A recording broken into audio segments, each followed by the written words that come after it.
Bismillahirrahmanirrahim. Assalamualaikum warahmatullahi wabarakatuh.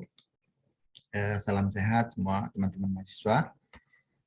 Kali ini kita akan melanjutkan perkuliahan hidrogeologi dan SPT ya pada mata kuliah pada program studi D3 Teknik Pertambangan. Adapun materi yang akan kita ketengahkan kali ini adalah tentang jenis uji K. Mungkin dalam penjelasan ini, dalam pemaparan materi ini, Bapak akan menjelaskan secara penuh ya tentang metodologi, termasuk rumus-rumus yang digunakan. Namun mungkin untuk pendidikan vokasi atau politeknik mungkin cukup diikuti saja, dan yang penting prinsip pengujiannya saja yang perlu dipahami dengan jelas, karena nanti waktu di lapangan itu hanya mengikuti prosedur ya. Kalau itu teman-teman yang di S1 memang harus menurunkan rumusnya, kalau kita di politeknik tidak. Jadi mahasiswa sekalian, K ini sudah kita ketahui bersama dalam beberapa pertemuan sebelumnya ya, bahwa ini adalah suatu nilai ya, parameter aquifer. Aquifer itu adalah aliran air tanah ya dalam suatu media. Nah, K itu sering disebut sebagai hydraulic conductivity atau konduktivitas hidrolik ya, yaitu parameter perbedaan spesifik ya, beda energi ya, dan kaitannya dengan kecepatan air di dalam tanah. Nah, adapun kali ini kita akan membahas tentang jenis-jenis pengujian K. Untuk mendapatkan nilai K ini ada beberapa jenis uji ya, pengujian atau pengetesan. Adapun tujuan dari penyebab model ini tentunya adalah tentang pengujian parameter konduktivitas hidrolik atau K tadi ya. Kemudian nanti menjelaskan jenis-jenis pengujian. Ada beberapa jenis pengujian nilai K pada lapisan tanah atau bebatuannya. Di sini bisa dilihat ya, secara umum itu ada 3 ya kategori pengujian. Satu namanya uji lab. Ya. Uji lab, insya Allah nanti kita akan melihat ya peralatan yang digunakan, dan bila mana memungkinkan kita simulasikannya. Itu namanya uji laboratorium. Nah, kemudian yang kedua namanya uji pisometer ya. Ini sudah ke lapangan sebetulnya pisometer. Kemudian yang ketiga uji pompa atau pumping ya, sering kita sebut ya pumping test. Ini juga di lapangan. Kita mulai yang pertama uji laboratorium. Uji laboratorium ini memang tentunya tempatnya di laboratorium. Jadi sampel tanah itu kita bor di lapangan, kita sampling ya, kemudian sampel tanah itu kita bawa ke lab. Laboratorium kita masukkan dalam alat yang seperti kemarin yang Pak Darsi itu ya. Ujian tes pengujiannya prinsipnya Pak Darsi tes. Nah, kemudian nanti dibawa ke laboratorium tanahnya, sampelnya, baru kita uji dengan 2 metode. Metode pertama namanya constant head, yang kedua adalah falling head. Nah, kita yang punya peralatannya di laboratorium saat ini adalah constant head, tapi falling head ini tidak terlalu jauh perbedaannya, hanya beda prinsip sedikit ya. Jadi ini sama-sama mengambil sampel di luar, dibawa ke lab, lalu diuji dengan prinsip prinsip metode Pak Darsi ya, Darsi. Nah, di sini nanti ada dimasukkan sampel di dalam tabung, lalu diberi dialirkan air ya. Dan dia berapa lama melewati media tanah tersebut atau batu tersebut, baru diukur nanti beda tinggi, beda tinggi tekan dan seterusnya gitu.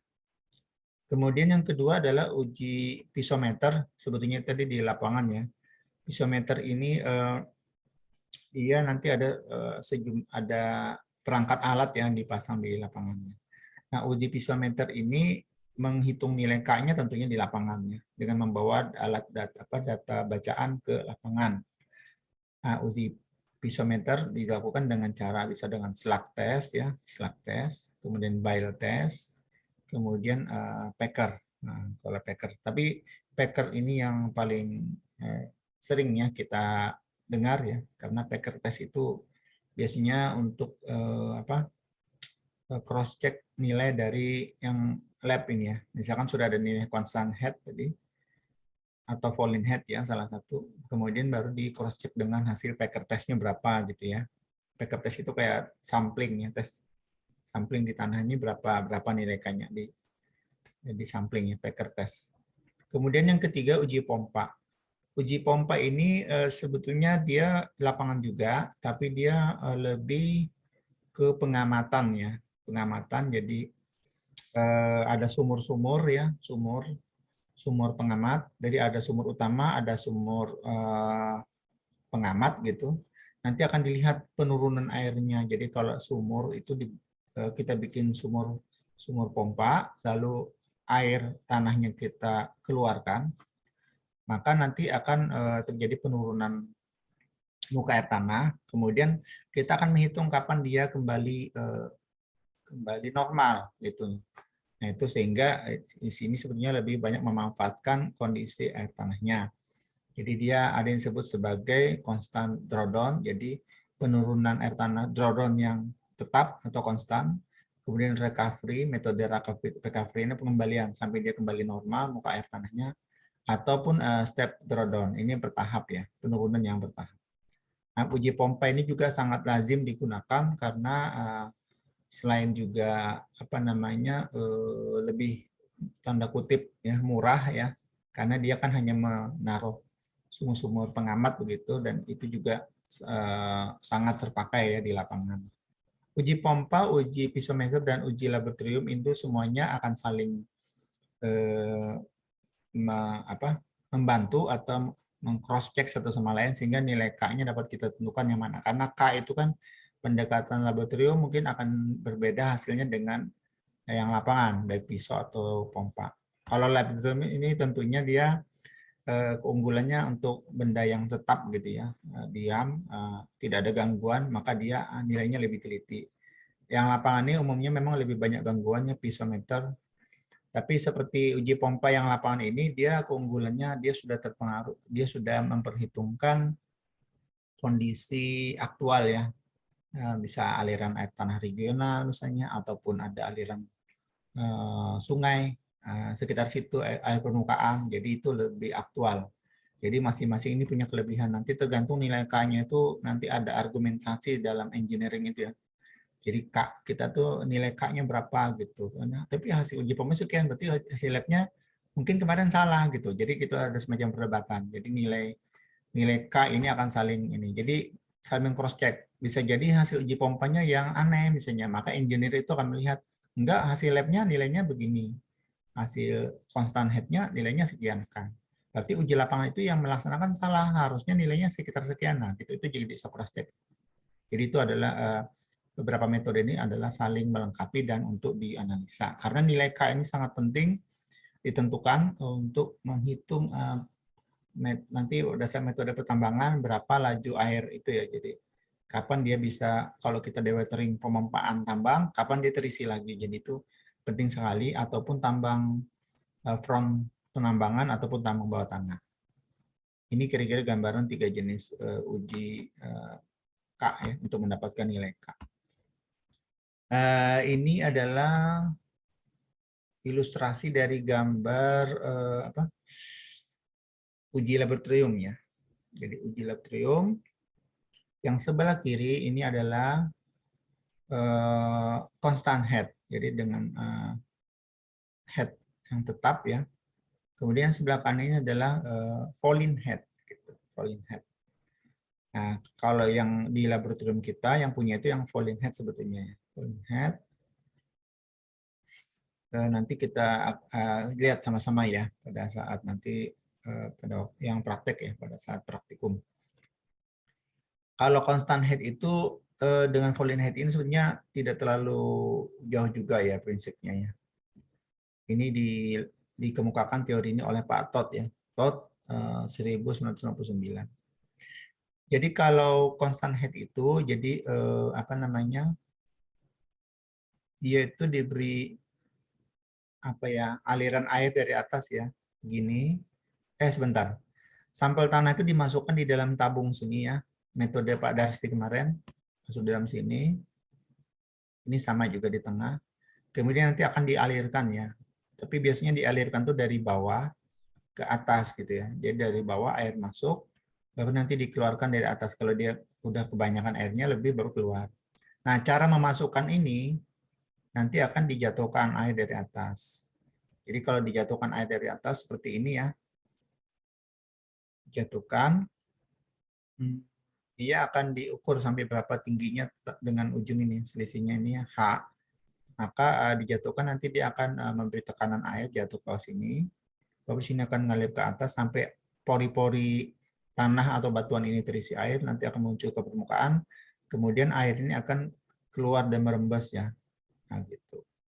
Nah, panjang sampel, selisih tinggi ini ya, kemudian jumlah air dalam waktu tertentu ya, misalkan berapa menit gitu. Maka ini diukur, dihitung semuanya ya. Nah, nanti akan dapat kalau misalkan ini volumenya dalam waktu misalnya 5 menit, misalnya 100 ml dalam waktu 5 menit, maka nanti volume dibagi waktu dapat nilai debitnya ya di sini. Nah, itu juga akan menjadi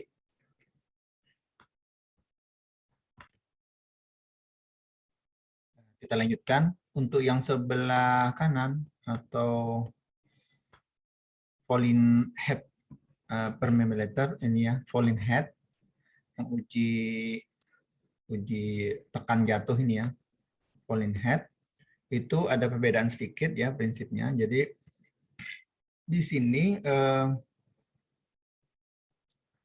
sini diberi yang ditekankan itu adalah beda ininya, selisih antara tinggi air yang merembes dengan yang dijatuhkan gitu ya. Kalau tadi tinggi yang merembes yang dijatuhkan tuh tetap jadi dipertahankan begini ya. Setinggi H tetap saja H-nya ya. Jadi kalau di rumus yang bawah tuh ini, yang H-nya ini tetap ya. Nilai K yang tetap. Tapi kalau ini hanya dijatuhkan, jadi dari H0 menjadi H1. Jadi ini airnya tinggi ini asalnya di atas, karena dijatuhkan airnya turun gitu ya. Sampai ini ada perubahan. Jadi namanya volume nih, jatuh ya. Jadi H ini adalah head, tinggi tekan, tinggi elevasi, tinggi tekan ini dari H0 menjadi H1. Jadi dari sini H0 menjadi H1 turun seperti ini. Nah, setelah ini turun, maka tentunya ini tekanan akan berubah juga ya. Jadi dari mungkin besar mengecil mengecil mengecil tekanan yang di sini masuk ya. Nah, tapi ini tetap saja memberi rembesan dan rembesan ini nanti begitu melewati sampel tanah, kemudian rembesan air ini keluar itu akan merembes dan dihitung volumenya mungkin tidak dihitung lagi ya. Karena volume yang dihitung itu nantinya akan di selisih volume ini, selisih volume ini. Dan rumusnya juga akan berubah ya, jadi ada tingginya ada dua, H1 dan H0. Kalau tadi ini hanya cuma satu ya, untuk mendapatkan nilai K ya. K. Sekali lagi rumus ini ya, rumus bawah head constant, constant head dan volume head itu sama-sama menggunakan persamaan Darcy sebetulnya ya, Darcy, prinsip Darcy dan persamaan kemarin. Jadi ini sebetulnya ini sama, ini kan delta H, ini delta L ya sama, ini nilai K-nya, Q dan A-nya sama. Cuma ini dibalik saja ya. Nah kalau ini karena diselisihkan maka dia seperti ini. Jadi sekali lagi kalau untuk kita di vokasi ya politeknik itu gunakan aja Pak persamaan ini. Kalau tuh teman-teman di sarjana, jalur sarjana S1 ya, dia harus membuktikan dulu untuk mendapatkan ini harus diturunkan gitu ya, sehingga harus dibuktikan. Nah, ini adalah prinsip untuk mencari nilai K untuk sampel tanah di sini. Baik itu constant head ataupun volume head. Seperti itu. Kalau constant head itu ada air yang terus-menerus masuk. Kalau volume head airnya tidak menerus masuk ya. Kita lanjutkan. Yang kedua yang tadi kita sampaikan adalah uji pisometer. Nah, pisometer ini uji lapangan sebetulnya ya. Jadi ini juga sebetulnya kurang populer ya, tapi memang masih dilakukan. Jadi ini ya prinsipnya adalah di dalam suatu lapisan tanah di lapangan ya, ini ada aquifer, ini ada akiklut ya, masih ingat ya istilah ini ya, akiklut, aquifer ya, dan akiklut. Ini adalah daerah aquifernya ya, di samping di kedap air. Nah, kemudian di sini dimasukkan suatu sumur uji istilahnya ya. Kemudian dimasukkan dan dikeluarkan. Jadi bisa dimasukkan airnya, bisa dikeluarkan airnya gitu ya. Seperti itu. Lalu nanti bisa dilakukan pemompaan atau bisa juga tanpa pemompaan ya. Dan Bapak ralat ya. Di sini dilakukan tanpa pemompaan ya untuk uji piezometer. Kemudian juga tidak ada namanya sumur pengamat lagi seperti metode yang ketiga ya. Dia cuma ini sendiri aja. Kemudian dia langsung menghitung ya, memasukkan alat, kemudian nanti dihitung berapa pengaruhnya terhadap hal tersebut ya. Nanti kalau dia air itu dikeluarkan, diisap dan air dimasukkan misalnya ya. Masukkan dikeluarkan itu pengaruh terhadap bacaan di alat itu berapa gitu. Itu menggunakan metode uji piezometer. Tentunya nanti kalau misalkan air dimasukkan, muka air yang semula ini akan naik ya, begitu. Ataupun sebaliknya kalau dikeluarkan dia akan turun. Jadi pergerakan ini yang diukur ya oleh alat oleh pengujian ini. Lalu ini adalah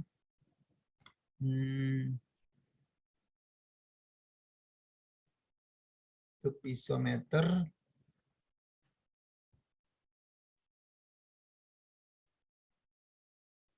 Piezometer seperti ini.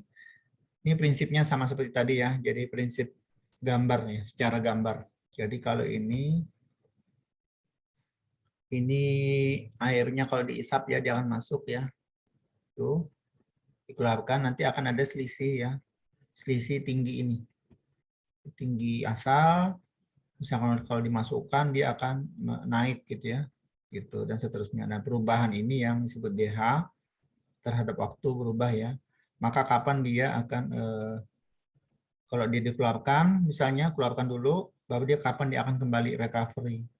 Gitu. Baru nanti ada kurvanya, titik-titiknya, waktunya berapa, tinggi kedalamannya berapa. Nanti diplot titik-titiknya di garis.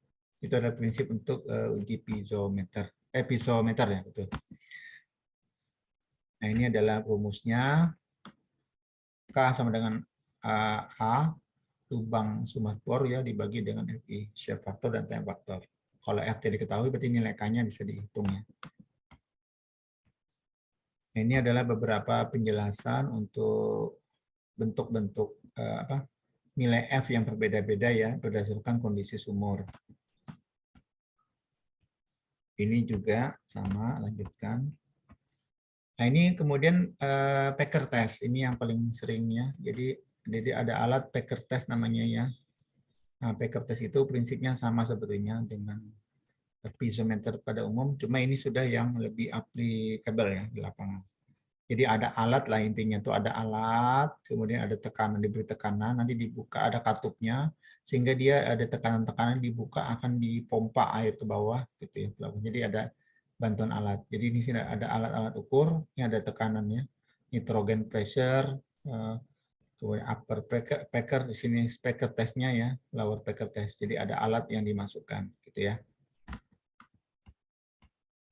Ini adalah rumusnya yang sudah dikoreksi dengan menggunakan packer ya. Jadi piezometer yang pakai packer test. Nah, kemudian yang ketiga adalah uji pemompaan. Nah, kalau pemompaan ini yang sering pengamatan yang relatif murah ya. Jadi sama sebetulnya, jadi air itu dipompa ya di sumur ini, keluarkan dalam debit key ya, debit tertentu, nanti dia akan turun drawdown ya. Asalnya di sini turun jadi ke bawah. Kemudian penurunan ini akan diukur dengan misalnya ada sumur pengamat di sini ya. Ini jaraknya misalnya anggaplah 10 meter ya misalnya ya jaraknya. Maka di sini turunnya misalnya anggap turunnya 3 meter, di sini turunnya 2 meter. Oh, berarti ada kemiringan, berarti kita bisa memproyeksi yang kesananya ya. Itu berapa miringnya. Nah, ini ada sumur pengamat, sumur pantau istilahnya ya. Di sini sumur produksi. Nah, sumur produksi di pompa yang di sini turun misalnya 3 meter, di pengamat berapa? Misalnya 2 meter misalnya ya. Nah, sini diukur pengamatannya. Kemudian nanti berapa tinggi selisih tinggi dan jarak-jarak ini nanti akan dimasukkan dalam rumus sehingga nanti diketahui nilai karakteristik penurunan ini ya. Lalu dengan nilai-nilai tersebut, kemudian dimasukkan nilai-nilai lain, baik itu karakteristik akifernya ya, nilai T, nilai S, dan lain sebagainya. Tadi ada drawdown H, ya, dan juga perubahan waktunya. Nanti debitnya juga diketahui berapa, diisap jarak antara sumur pengamat dengan sumur utama dihitung, maka akan diperoleh nilai K, gitu ya. Ringkasnya kayak gitu. Jadi untuk uji pemompaan itu kan ada dua tuh, ada yang disebut dengan aquifer, ada sumur ya. Jadi kalau aquifer itu namanya aquifer test. Kalau yang sumur itu namanya itu well test pumping ya.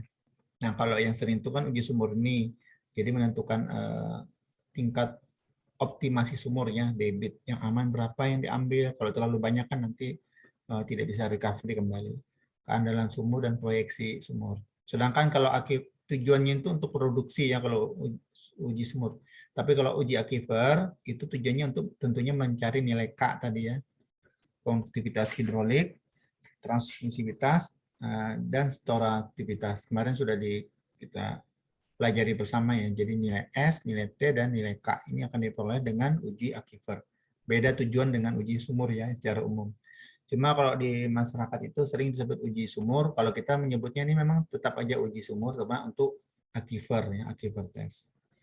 Nah, dari dua sistem pemompaan ini memang ada dua jenis tes. Yang pertama itu namanya jenis drawdown. Jadi kalau pada saat turun itu berapa waktunya air itu turun dan kembali. Kemudian yang kedua itu metode recovery. Recovery ini misalnya suatu kondisi yang sudah turun menjadi normal. Nah, kalau untuk drawdown test itu dibagi dua lagi. Ada namanya dengan konstan, ada yang step down. Konstan itu dia penurunannya itu tetap dipertahankan turun terus ya. Turun gitu. Sedangkan step down-nya bertahap. Coba turun sekali, ambil nilainya. Coba turun lagi, ambil nilainya begitu. Nah, lalu ini ada aquifer ya. Aquifer test ini persamaan seperti numerik ya. Jadi ini adalah persamaannya. Solusi persamaan air tanah itu begini ya, persamaan air tanah, equation flow, groundwater flow, persamaan aliran air tanah maksudnya ya. Itu adalah seperti ini kan. Jadi dua dimensi X dan Y, kuadrat-kuadrat. Ini adalah nilai S tadi ya, storativity, transmissivity. Ini dohat, selisih tekanan head terhadap waktu ya. Ini solusinya, maka untuk sumur kita ambil yang bawah sini saja ya. Ini selisih recovery tinggi semula dan tinggi yang recovery, kemudian di tinggi aktualnya, kemudian sama dengan debit dibagi 4 nilai P dikali T transmittivity tadinya, dan usaha untuk terhadap sumur tersebut. Nah sekarang kalau ini ada basic persamaannya, nanti harus diketahui dulu nilai S-nya dan ininya berapa ya. Storativity dan nilai transmissivity. Ini adalah beberapa tabel untuk menyelesaikan, untuk mengetahui nilai parameter yang dihitung. Apakah menggunakan metode steady state yang tetap atau unsteady yang bergerak. Kalau steady state, berarti yang dihitung adalah T-nya. Kalau unsteady itu bisa T dan S, bisa juga T. Tergantung rumus yang digunakan. Pakai ikut tim, taste, Jacob, taste, recovery. Nanti kalau misalnya di antara teman-teman mahasiswa ini ada nanti yang meneruskan pendidikan ya, sampai jenjang pendidikan pasca sarjana, nanti akan ketemu dengan bapak-bapak ini, tim, taste, Jacob, dan taste recovery. Ini adalah orang-orang yang berjasa dalam penemuan teori pemompaan sumur. Jadi rumus-rumus yang digunakan itu berdasarkan metode 3 ini sebetulnya, tim, taste, dan Jacob, tapi kemudian ada taste recovery. Nah, ini ada leaky juga ya. Metode leaky dan metode unconfined. Oke. Nah, metode lain itu disebut sebagai large diameter well, incline aquifer, dan single well test. Ini juga metode yang dikembangkan kemudian. Nah, ini tentang aquifer response to pump.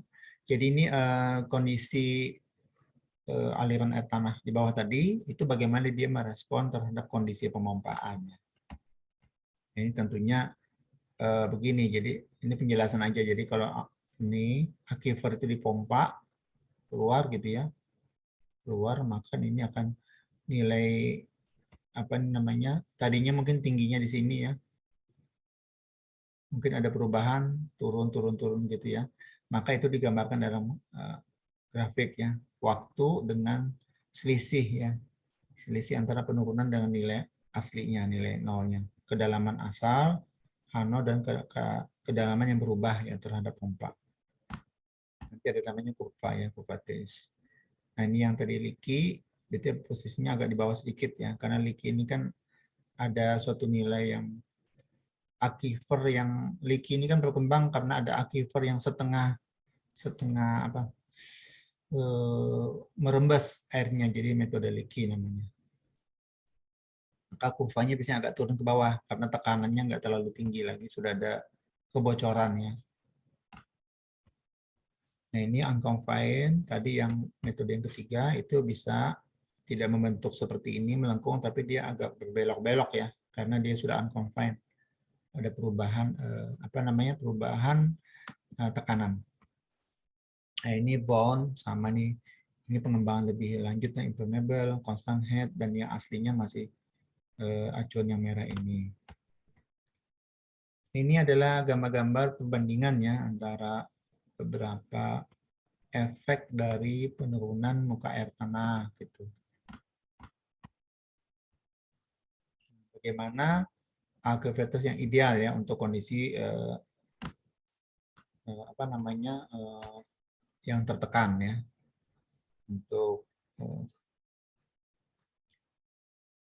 Untuk aquifer yang tertekan itu sama seperti tadi sebetulnya ya. Jadi ini hanya penggambaran saja.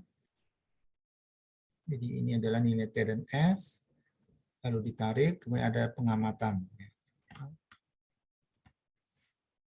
Ini adalah metode case ya. Ada kondisi dia, ada log plot, ada curve matching, mempas-paskan kurva ya, curve matching. Nah ini adalah rumus yang digunakan, yang ini ya, sama yang tadi juga mirip ya. Nah ini adalah kondisi yang representatif.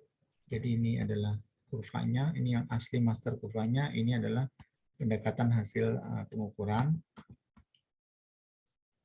Kemudian TIS ini berkembang memang tahun 35, dia menghitung nilai T dan S seperti kemarin ya. Sama dia cuma dia mempas-paskan di bagian yang terukur, tapi nilai T dan S-nya bisa dihitung begitu ya. Nah ini adalah semilog, ini perkembangan selanjutnya. Ada perubahan dari rumus yang ini sebelumnya ya, yang tadi ini. Sekarang nilai WU-nya ini akan diperpanjang seperti ini. Jadi ada komponen tambahan ini. Kalau menggunakan metode semi-log plot. Ini adalah penggabungannya ya. Lalu ini adalah kurva yang mungkin timbul karena penggabungan. Nah, bagaimana kalau dia untuk yang aquifer yang bocor ya. Leaky aquifer yang setengah bocor tadi yang kita sampaikan. Maka dia grafiknya tentunya akan tadi agak berubah dikit ya. Jadi dia akan turun, tidak sesuai lagi idealnya. Lalu ini ada beberapa kurva yang asli, kemudian nanti berapa yang leaky turun ke bawah ya. Jadi ada sudah panduannya, kita ikut kebocoran yang berapa gitu. Kalau untuk aquifernya itu tidak ideal ya. Ini adalah pendekatan juga gambar garis ilustrasi kebocoran. Nah ini leaky aquifer menurut Walton method. Sekarang yang untuk yang unconfined, aquifer yang unconfined itu ada kurva yang digambarkan seperti ini, jadi yang asli dan yang bocor dan pendekatannya ya. Gitu untuk kondisi yang tidak tertekan, unconfined. Ini menurut Newman, ini banyak sekali metode yang berkembang ya. Dan ini kurva menurut Newman begini. Ini kalau dari grafik semilog logaritmanya ya. ini adalah yang tadi uji lab. Sehingga diperoleh nilai ini ya. Jadi ini sebetulnya tadi itu adalah jawaban dari menurunkan rumus 2 ini sebetulnya ya. Oke. Demikian kira-kira kuliah kali ini. Semoga penjelasan ini membantu kita memahami cara pengujian Kak, khususnya nanti Kak yang di laboratorium. Demikian, terima kasih atas perhatiannya. Assalamualaikum warahmatullahi wabarakatuh.